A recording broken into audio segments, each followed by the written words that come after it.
প্রিয় ছাত্রছাত্রী, তোমরা যারা ক্যালকাটা ইউনিভার্সিটির আন্ডারে পড়াশুনো করছো এবং তোমাদের যাদের সেকেন্ড সেমিস্টারে পলিটিক্যাল সায়েন্স সাবজেক্টের ওপর থেকে সাবরি রয়েছে, অর্থাৎ রাষ্ট্রবিজ্ঞান জি অথবা সিসি 2 পেপারের ওপর থেকে সাবরি রয়েছে, তোমাদের জন্য আজকের এই ভিডিওটি খুবই গুরুত্বপূর্ণ হতে চলেছে। কারণ আজকের এই ভিডিওটিতে তোমাদের জন্য বাছাই করা দুটি গুরুত্বপূর্ণ 10 নম্বরের কোশ্চেনের অ্যান্সার নিয়ে আলোচনা করব। কোশ্চেন দুটি ছিল, দেখো। প্রথম কোশ্চেন ছিল, গণসাধারণতন্ত্রী চীনের সংবিধানের 1982 বৈশিষ্ট্যগুলি আলোচনা করো। মোস্ট ইম্পর্ট্যান্ট একটি 10 নম্বরের কোশ্চেন। এবং দ্বিতীয় কোশ্চেন ছিল, বাংলাদেশের সংবিধানের প্রধান বৈশিষ্ট্যগুলি আলোচনা করো। মোস্ট ইম্পর্ট্যান্ট এই কোশ্চেন দুটি তোমাদের এবছর পরীক্ষা আসার সম্ভাবনা খুবই রয়েছে। তাই বলবো সম্পূর্ণ ভিডিওটি দেখবে এবং ভিডিওটি ভালো লাগলে অবশ্যই ভিডিওটিতে একটি লাইক করো এবং চ্যানেলে নতুন হয়ে থাকলে অবশ্যই চ্যানেলটি সাবস্ক্রাইব করে রেখো এই ধরনের গুরুত্বপূর্ণ ভিডিও আরও পাওয়ার জন্য। চলো তোমরা কোশ্চেন দুটির অ্যান্সার দেখে নাও। দেখো, তোমরা কোশ্চেনের অ্যান্সারগুলি দেখে নাও। প্রথম কোশ্চেন ছিল তোমাদের, গণসাধারণতন্ত্রী চীনের সংবিধানের 1982 বৈশিষ্ট্যগুলি আলোচনা করো। মোস্ট ইম্পর্ট্যান্ট একটি 10 নম্বরের কোশ্চেন। তোমরা উত্তরটি দেখে নাও। উত্তরে বলা হয়েছে, প্রতিটি দেশের সংবিধানের কতকগুলি মৌলিক বৈশিষ্ট্য বিদ্যমান। গণসাধারণতন্ত্রী চীনের সংবিধানের কতকগুলি মৌলিক বৈশিষ্ট্য রয়েছে। 1982 সালে চীনের সংবিধানের অভিনব বৈশিষ্ট্যগুলি হলো, দেখো পরবর্তী পয়েন্ট বলা হয়েছে চীনের সংবিধানের বৈশিষ্ট্য। দেখো, প্রথম পয়েন্ট বলা হয়েছে লিখিত সংবিধান। গণসাধারণতন্ত্রী চীনের 1982 সালের সংবিধান লিখিত সংবিধান। এই সংবিধানের প্রস্তাবনা সহ 4টি অধ্যায়ে 138টি ধারা রয়েছে। দ্বিতীয় পয়েন্ট বলা হয়েছে দুষ্পরিবর্তনীয়। গণসাধারণতন্ত্রী চীনের সংবিধানটি প্রকৃতিগতভাবে দুষ্পরিবর্তনীয়। সংবিধানের 64 নম্বর ধারা অনুসারে জাতীয় গণকংগ্রেসের স্থায়ী কমিটি বা জাতীয় কংগ্রেসের মোট ডেপুটিদের মধ্যে 1/5 অধিক ডেপুটি সংবিধান সংশোধনের জন্য প্রস্তাব উপস্থাপন করতে পারে। সেই প্রস্তাব আবার জাতীয় কংগ্রেসের মোট সদস্যদের 2/3 বেশি ডেপুটি যদি সমর্থন জানায় তাহলে সংশোধিত হতে পারে। 3 নম্বর বৈশিষ্ট্য বলা হয়েছে সংবিধানের প্রাধান্য। গণসাধারণতন্ত্রী চীনের 1982 সালের সংবিধানের প্রস্তাবনায় বলা হয়েছে যে রাষ্ট্রের মৌলিক আইন হিসেবে সংবিধানকে গণ্য করা হয় এবং সর্বোচ্চ আইনগত কর্তৃত্ব সংবিধানের হাতে রয়েছে। সর্বোচ্চ আইনগত কর্তৃত্ব সংবিধানের হাতে রয়েছে, অর্থাৎ চীনের সংবিধান প্রাধান্যকে স্বীকার করা হয়। 4 নম্বর বৈশিষ্ট্য প্রস্তাবনা। গণসাধারণতন্ত্রী চীনের সংবিধানের শুরুতে একটি দীর্ঘ প্রস্তাবনা সংযুক্ত হয়েছে। এই প্রস্তাবনায় সংক্ষিপ্তভাবে চীনের ইতিহাস, রাষ্ট্র ব্যবস্থার প্রকৃতি, জাতীয় আন্তর্জাতিক স্তরে গৃহীত নীতি, কমিউনিস্ট দলের বৈপ্লবিক ভূমিকার কথা উল্লেখ করা হয়েছে। এবং 5 নম্বর বৈশিষ্ট্য বলা হয়েছে বহুজাতিক রাষ্ট্র। গণসাধারণতন্ত্রী চীনের 1982 সালের সংবিধানের প্রস্তাবনায় চীনকে বহুজাতি সম্পন্ন রাষ্ট্র বলে উল্লেখ করা হয়েছে। এখানে রাষ্ট্রকে জাতির মধ্যে ক্ষমতা, ঐক্য এবং সহযোগিতা মজবুত করার জন্য যথাসাধ্য প্রচেষ্টা চালানোর কথা বলা হয়েছে। এবং 6 নম্বর বৈশিষ্ট্য ছিল সমাজতান্ত্রিক ব্যবস্থা। গণসাধারণতন্ত্রী চীনের সংবিধানে চীনকে একটি সমাজতান্ত্রিক রাষ্ট্র বলে উল্লেখ করা হয়েছে। সংবিধানের 1 নম্বর ধারা অনুসারে গণসাধারণতন্ত্রী চীনের প্রধান ব্যবস্থা হলো সমাজতান্ত্রিক ব্যবস্থা। চীনের সংবিধানের কোনো ব্যক্তি বা কোনো সংস্থার দ্বারা সমাজতান্ত্রিক ব্যবস্থার বিরুদ্ধে অন্তর্ঘাতমূলক কাজকর্ম নিষিদ্ধ করা হয়েছে। এবং 7 নম্বর বৈশিষ্ট্য এককেন্দ্রিক রাষ্ট্র। গণসাধারণতন্ত্রী চীনের সংবিধানের প্রধান নীতিসমূহ ও সিদ্ধান্তসমূহ কেন্দ্রীয় স্তরে গ্রহণ করা হয়। আবার এইসব গৃহীত ও সিদ্ধান্তগুলিকে কেন্দ্রীয় স্তর থেকে কার্যকর ও পরিচালনা করা হয়। এবং 8 নম্বর বৈশিষ্ট্য বলা হয়েছে রাষ্ট্র ব্যবস্থার প্রকৃতি।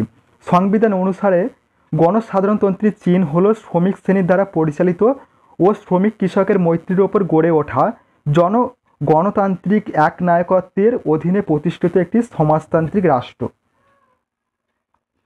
এই ছিল তোমাদের সম্পূর্ণ কোশ্চেনটির অ্যান্সার। গণসাধারণতন্ত্রী চীনের সংবিধানের বৈশিষ্ট্যগুলি আলোচনা করা হলো। মোস্ট ইম্পর্ট্যান্ট একটি কোশ্চেন। পরবর্তী কোশ্চেন দেখো। পরবর্তী কোশ্চেনে যাওয়ার আগে তোমাদেরকে বলবো, ভিডিওটি ভালো লাগলে অবশ্যই ভিডিওটিতে একটি লাইক করো এবং চ্যানেলে নতুন হয়ে থাকলে অবশ্যই চ্যানেলটি সাবস্ক্রাইব করে রেখো এই ধরনের গুরুত্বপূর্ণ ভিডিও আরও পাওয়ার জন্য। দেখো, পরবর্তী নেক্সট গুরুত্বপূর্ণ প্রশ্ন ছিল, বাংলাদেশের সংবিধানের প্রধান বৈশিষ্ট্যগুলি আলোচনা করো। মোস্ট ইম্পর্ট্যান্ট একটি কোশ্চেন। তোমরা যদি এই কোশ্চেন দুটি করে যাও, আমি আশা করছি এখান থেকে একটি প্রশ্ন তোমরা অবশ্যই 100% কমন পাবে। দেখো, উত্তরটি দেখে নাও। বাংলাদেশের সংবিধান। প্রথম পয়েন্ট, বাংলাদেশ স্বাধীন হওয়ার পর 1972 সালের সংবিধানের খসড়া প্রণয়নের জন্য 34 জন সদস্য বিশিষ্ট সংবিধান প্রণয়ন কমিটি গঠিত হয়। উক্ত কমিটির সভাপতি ছিলেন ডক্টর কামাল হোসেন। এই কমিটির প্রথম সভা অনুষ্ঠিত হয় 1972 সালের 17 এপ্রিল। এই কমিটি অক্লান্ত পরিশ্রম করে বাংলাদেশের সংবিধানের খসড়া তৈরি করে এবং তা 19 অক্টোবর 1972 গণপরিষদে উত্থাপিত হয়। এরপর সংবিধানের বিভিন্ন দিক নিয়ে গণপরিষদ আলোচনার পর 4 নভেম্বর 1972 সালে সংবিধান গৃহীত হয় এবং 1972 সালের 16 ডিসেম্বর গণপ্রজাতন্ত্রী বাংলাদেশের সংবিধান আনুষ্ঠানিকভাবে কার্যকর হয়। দেখো, পরবর্তী পয়েন্ট বলা হয়েছে বাংলাদেশের সংবিধানের বৈশিষ্ট্য। বাংলাদেশের বর্তমান সংবিধানের উল্লেখযোগ্য বৈশিষ্ট্যসমূহ নিম্নে বর্ণনা করা হলো। দেখো, প্রথম পয়েন্ট বলা হয়েছে লিখিত সংবিধান। বাংলাদেশের সংবিধান একটি লিখিত সংবিধান। এর 153টি অনুচ্ছেদ রয়েছে। এটি 11টি ভাগে বিভক্ত। এর একটি প্রস্তাবনা সহ 7টি তফসিল রয়েছে। এবং 2 নম্বর বৈশিষ্ট্য বলা হয়েছে দুষ্পরিবর্তনীয়। বাংলাদেশের সংবিধান দুষ্পরিবর্তনীয় কারণ এর কোনো বিধান সংযোজন, পরিবর্তন বা সংশোধন করতে জাতীয় সংসদের মোট সংখ্যার 2/3 সদস্যের সম্মতির প্রয়োজন হয়। 3 নম্বর বলা হয়েছে রাষ্ট্র পরিচালনার মূলনীতি। জাতীয়তাবাদ, সমাজতন্ত্র, গণতন্ত্র ও ধর্মনিরপেক্ষতাকে রাষ্ট্র পরিচালনার মূলনীতি নির্ধারণ করা হয়েছে। রাষ্ট্র পরিচালনার ক্ষেত্রে এসব মূলনীতির দ্বারা অনুপ্রাণিত ও প্রভাবিত হয়ে বিভিন্ন কর্তৃপক্ষ তাদের কার্যক্রম পরিচালনা করে। এবং 4 নম্বর বৈশিষ্ট্য মৌলিক অধিকার। সংবিধান হলো রাষ্ট্রের সর্বোচ্চ আইন। বাংলাদেশের নাগরিক হিসেবে আমরা কী কী অধিকার ভোগ করতে পারবো তা সংবিধানে উল্লেখ থাকায় এগুলির গুরুত্ব বৃদ্ধি পেয়েছে। যেমন জীবন ধারণের অধিকার, চলাফেরার অধিকার, বাক স্বাধীনতার অধিকার, চিন্তা ও বিকাশের স্বাধীনতা, ধর্মচর্চার অধিকার, সম্পত্তির অধিকার ইত্যাদি।